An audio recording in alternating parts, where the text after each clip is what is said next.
ഞാനൊരു കല്യാണം നടത്തിയതിൻ്റെ ക്ഷീണത്തിൽ മുങ്ങി നിൽക്കുകയാണ്. ശബ്ദം പോലും ആഗ്രഹമുണ്ട്. ഇവിടെ ഞാൻ വന്ന് കയറിയപ്പോൾ ഒരു ഭയങ്കര വെളിയൊക്കെ കേട്ടു.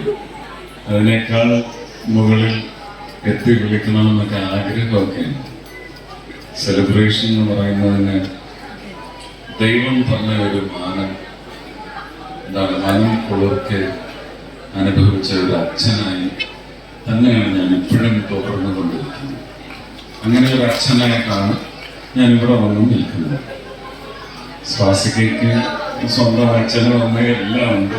എങ്കിൽ പോലും എന്നെ ചേട്ടാന്നാണ് വിളിക്കുന്നതെങ്കിൽ പോലും എനിക്കറിയാം, പ്രായം നിഷ്കർഷിക്കുന്നതല്ലെങ്കിൽ ഒരു പെൺകുട്ടികളെ കാണുന്ന അച്ഛൻ്റെ സ്ഥാനത്ത് നിൽക്കുന്നത് വളരെ സേഫാണെന്ന് വിചാരം കൂടി ഉണ്ടല്ലേ.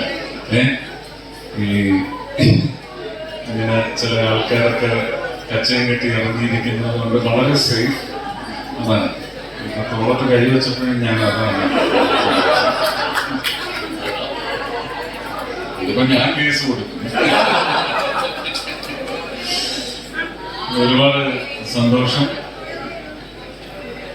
ഞാൻ രഹസ്യമായിട്ടല്ല, എല്ലായിടത്തും ചെല്ലുമ്പോൾ ഞാൻ ഒരു എന്താണ് മാരിറ്റൽ ബ്ലെസ് എന്ന് പറയുന്നത് ഹെവൻലി ബ്ലെസ്. മനസ്സിൽ നമുക്ക് വ്യത്യസ്തമായ അഭിപ്രായങ്ങളും ആ വ്യത്യസ്തതയുടെ ആഴവും വളരെ കുറഞ്ഞു നിൽക്കുന്ന കാലഘട്ടത്തിൽ നല്ല ഒരുപാട് കുഞ്ഞുങ്ങളുണ്ടാകും. അത് ആരോഗ്യപൂർണരായ, പിന്നെ നാണിച്ച് തള്ളിക്കളയും അല്ലേ, വികൃതിയൊക്കെ ഞങ്ങൾക്ക് അറിയാം. അപ്പോ നല്ല ആരോഗ്യമുള്ള, ആരോഗ്യമുള്ള കുഞ്ഞുങ്ങളുണ്ടാകും. അത് ഈ നിങ്ങളുടെ കുടുംബത്തിനേക്കാൾ ആ കുഞ്ഞുങ്ങളെ ആവശ്യം ഈ സമൂഹത്തിനാണ്, ഈ ലോകത്തിനാണ്. നല്ല പൗരന്മാരായിട്ട് ലോക നന്മയ്ക്ക് വേണ്ടി ലോകത്തുള്ള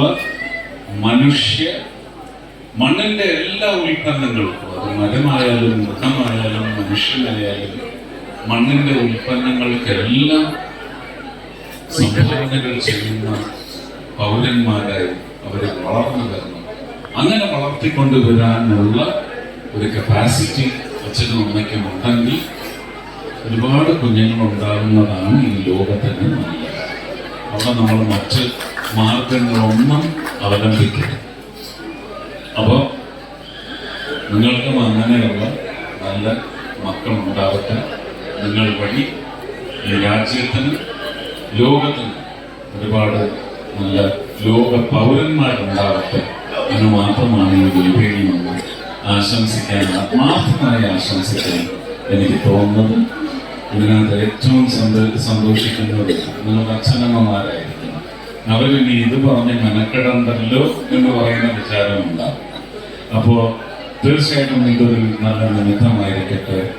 ജീവിതത്തിൻ്റെ സൗഖ്യങ്ങൾ എണ്ണി പറഞ്ഞ് ആ ഒരു കാര്യം വൈകിപ്പിക്കാതെ എത്രയും പെട്ടെന്ന് നമുക്ക് അടുത്ത വിശേഷം കൂടി ഇതുപോലെ ആഘോഷപൂർണമായി കൂടാൻ സാധിക്കണം എന്ന് സകലദൈവങ്ങളോട് പ്രാർത്ഥിച്ചുകൊണ്ട്, എല്ലാവിധ നന്മകൾക്കും വേണ്ടി പ്രാർത്ഥിച്ചുകൊണ്ട് എൻ്റെ ഈ എളിയ വർത്തമാനം നടത്തുന്നു. എല്ലാവർക്കും എൻ്റെ ഒരുപാട് സ്നേഹം, നന്ദി, നമസ്കാരം.